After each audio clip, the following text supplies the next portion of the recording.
Ser podcast.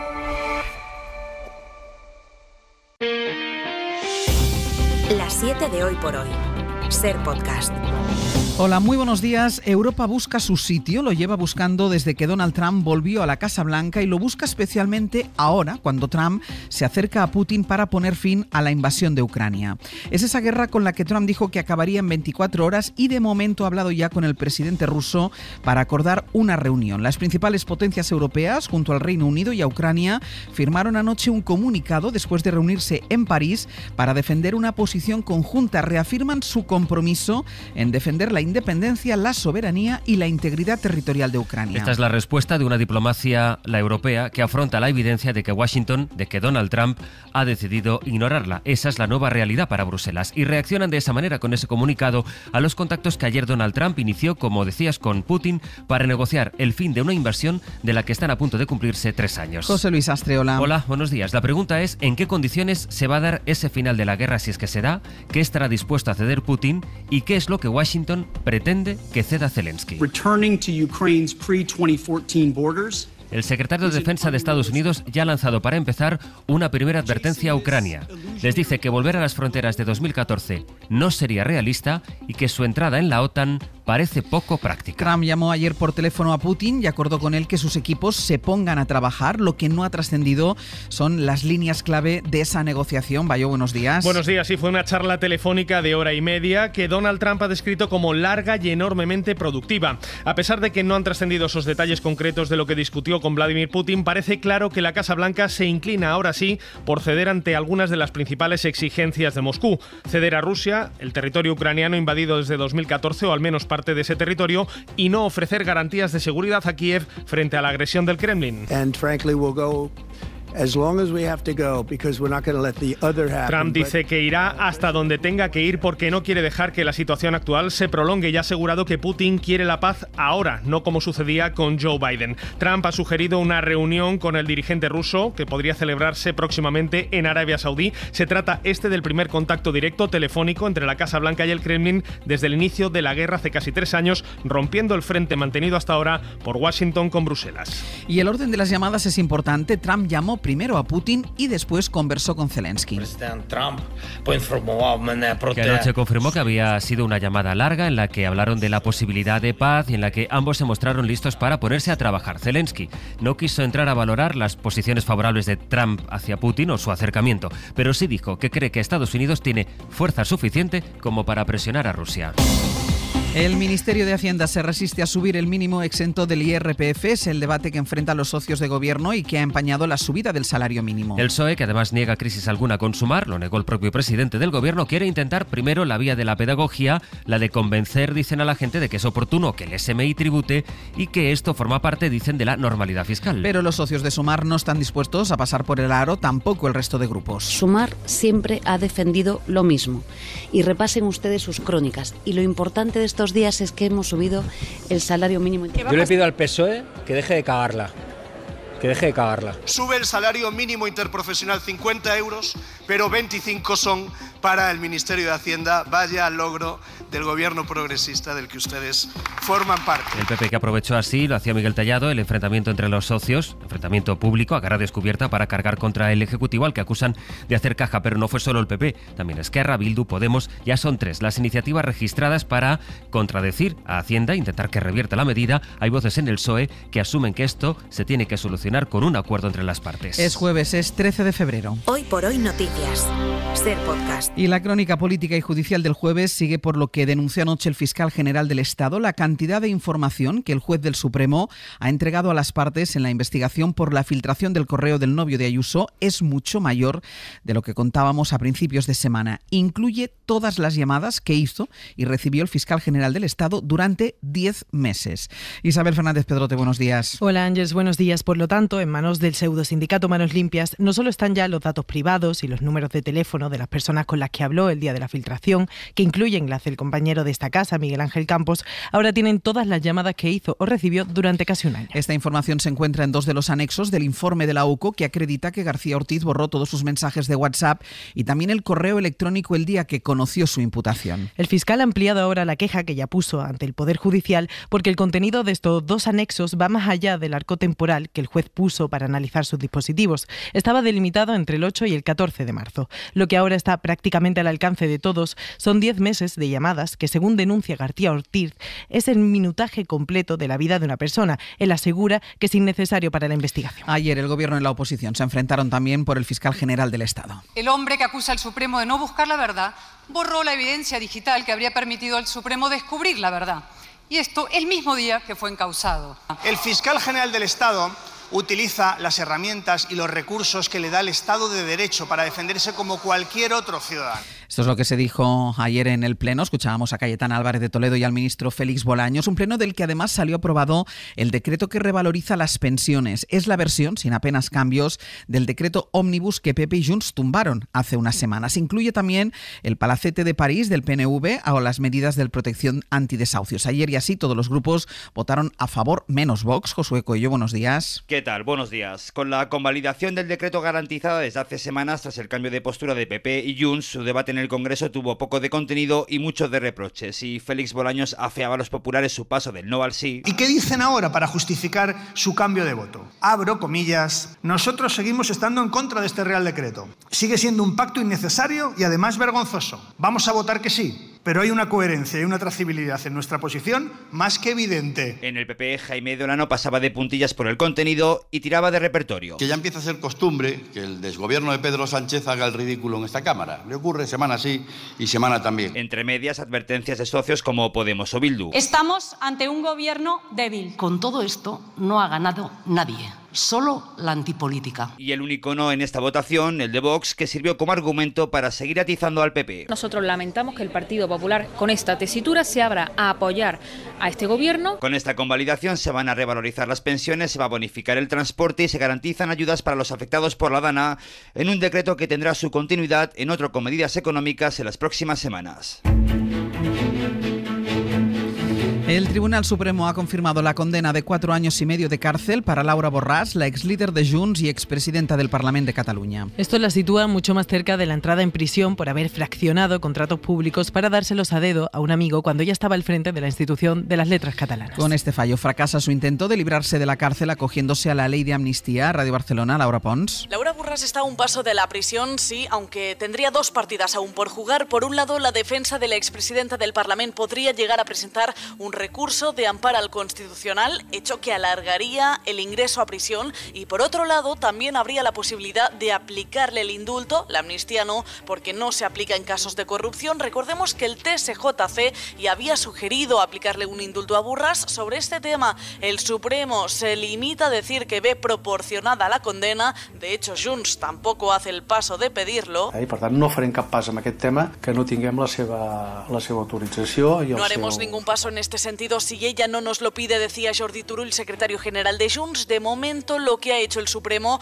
es confirmar la sentencia de 4 años y medio de prisión y 13 de inhabilitación por los delitos de prevaricación y falsedad documental por la gestión de la expresidenta del Parlament, Laura Borràs, cuando fue directora de la Institució de las Letras Catalanas. En la agenda judicial del día hoy se retoma el juicio por el caso Mascarillas, en la que será una jornada clave. Declara como testigo la alto cargo municipal que negoció la operación con los comisionistas Luceño y Medina. Ella era la responsable de compras y cerró esos contratos por los que las mascarillas se vendieron mucho más caras de lo que se vendían en fábrica. Esto, recordamos, ocurrió durante lo peor de la pandemia. Radio Madrid, Alfonso Gea. Puede ser muy importante el testimonio que puede aportar esta mañana Elena Collado de cara a analizar la presunta perpetración de un delito de estafa por parte de los 2 acusados. Existe en el sumario, en la investigación, un mensaje que Luis Medina envía a la entonces responsable de compras del ayuntamiento, en el que le dice que las mascarillas más seguras le salen por $2 la unidad, pero que se venden a $6 u $8. Es decir,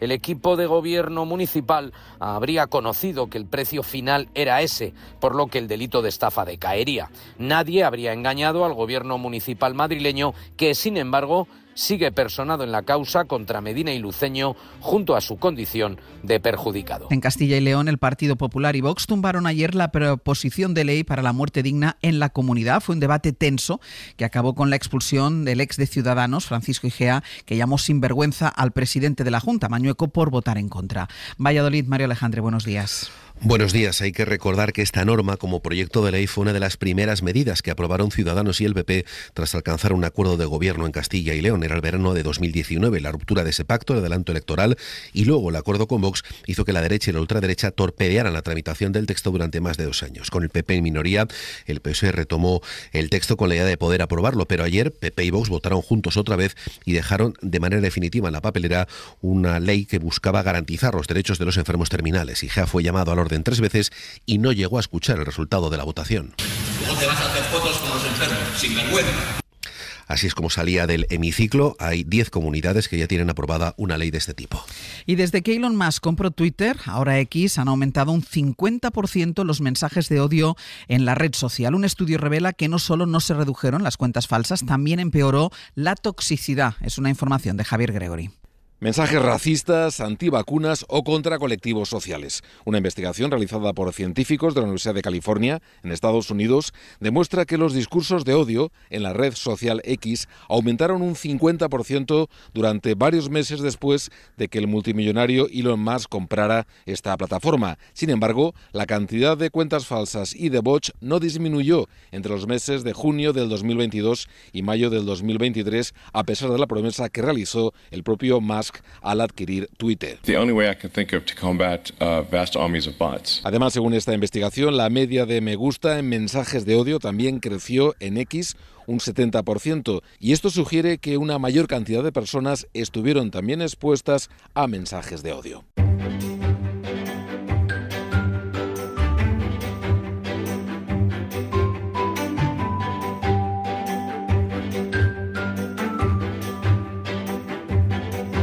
Este tramo de radio Noticias de Euskadi en Radio Bilbao, Isabel León, Egunon. ¿Qué tal, Egunon? Y de Cantabria, Hanna Sánchez, buenos días. Hola, muy buenos días. Hanna, empezamos por ahí, por ese colegio público del centro de Santander, cuyos padres se van a manifestar porque el centro literalmente se cae.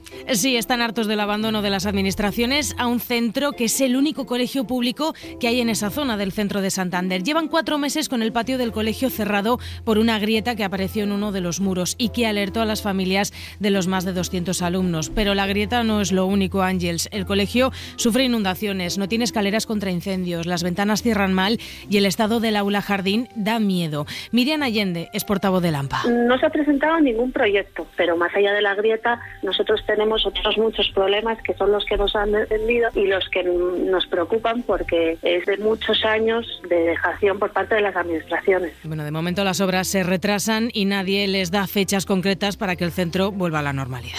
Figurantes de categoría, Isabel, en la Ópera de Bilbao, ¿quiénes son?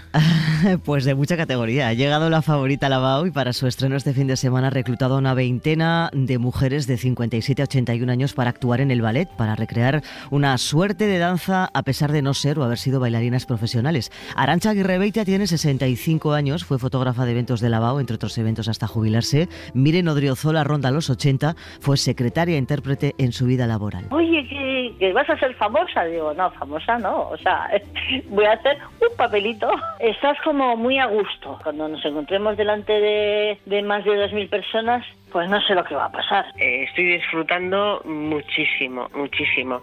Emocionar, a mí lo que me emociona es la música. El hecho de salir, no, me ilusiona muchísimo y lo estoy disfrutando a tope. Y el sábado pues me imagino que será un puro nervio. Y va a pensar que he nacido para bailar. Hoy toca ir ultimando ensayos porque tienen por delante 4 funciones hasta final de mes y el estreno este fin de semana. El primer chalet prefabricado de España se construyó en los Picos de Europa para las cacerías de Alfonso XIII. Sí, La Asturiana es el título del libro escrito por Caroline Lamarche, en el que narra la historia de sus antepasados, los industriales belgas que fundaron lo que hoy es Asturiana del Zinc. En el libro habla de su abuelo y del sobrino, Luis Aceur, quien fue el cargado de construir el chalet para que pernoctase el rey cuando iba a cazar por la zona. Y decidió construir hacer venir desde Inglaterra uno de los primeros chalets prefabricados, instalarle ahí en lo alto para recibir al rey. El chalet está escondido entre la cordillera de los Picos de Europa, sigue en pie y en buen estado de conservación. Y el titular, casi para que la gente lo sepa, arte para tocar. Se ha extendido a colegios, además, donde se utilizan antifaces. María Victoria Antoñanzas es la responsable de educación del Museo Bellas Artes de Bilbao. La diferencia y la diversidad no son un obstáculo, un impedimento, sino una realidad que a las personas que trabajamos en cualquier ámbito del museo nos brinda la oportunidad de enriquecer nuestra labor diaria. La Anunciación del Greco, el Arca de Noé del románico catalán o Eva de Nemesio Mogrovejo son solo algunas de las 9 obras dispuestas hasta el 20 de junio para su disfrute táctil. Para usar el tacto, Isabel. Hanna, gracias. Un beso. A ti. Y vamos ya con nuestra recomendación cultural para empezar el día. Hoy Raquel García nos propone una lectura. La artista y poeta estadounidense Rachel Eliza Griffiths acaba de debutar en la novela Con Promesa, publicada por Random House, una conmovedora historia sobre el racismo en la sociedad norteamericana desde la segunda mitad del siglo XX, una historia de memoria, de amor y de supervivencia en el seno de una familia afroamericana ambientada en los años 50, que cuenta la infancia de las hermanas Kindred en un pequeño pueblo pesquero en el estado de Maine y el abismo que les separa del resto del mundo. Mi madre nació en el 54, mi padre en el 52, y a mí lo que siempre me ha interesado es el primer momento en la lucha de los derechos civiles y los pensamientos diversos que podían existir en Estados Unidos en ese momento, incluyendo evidentemente a la gente de color. Creo que no hemos despertado del sueño racista, asegura la autora, que reconoce que son muchas las veces que ha tenido que hacer frente a situaciones de discriminación. He tenido que tratar tantas cosas en mi vida relacionadas con un racismo de leve a muy grave. No hay nada tan degradante como alguien que mira tu piel, tu cuerpo y decide que tú no eres humano. Sigue habiendo muchísimo racismo en Estados Unidos, asegura Griffiths, que se muestra preocupada por esas multitudes que apoyan a líderes como Trump. Recomendamos la lectura de Promesa, una novela de orgullo, de promesas y de sueños, una historia sobre mujeres negras que todavía albergan la esperanza de que un cambio es posible. Para no perderte ningún episodio, síguenos en la aplicación o la web de la SER, Podium Podcast o tu plataforma de audio favorita.